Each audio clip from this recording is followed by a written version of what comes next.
Ari and Zikan po. Okay, ano masasabi mo?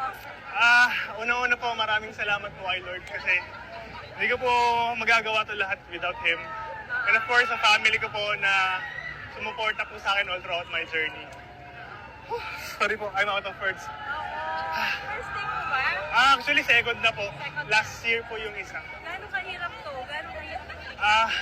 Sobrang hirap po sa akin kasi I have to juggle both yung time ko sa pagtatrabaho and at the same time pag-aaral po.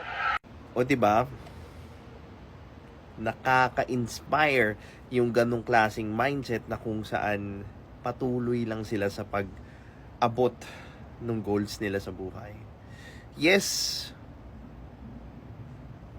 the chance of failing is high. The chance of failing will always be there.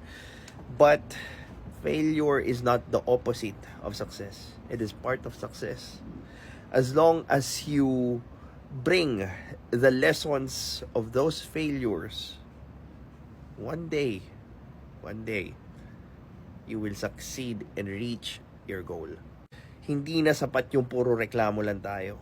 We need to improve ourselves for us to be able to bring more value to our country.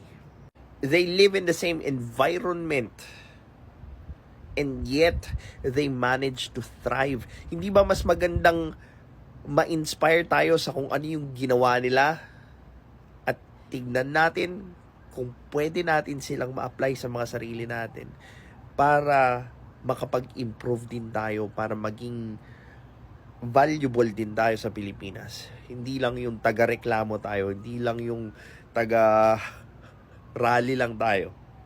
We actually bring more value by becoming better to ourselves. Well, this is Pinoy Extreme and congratulations to the Bar Passers.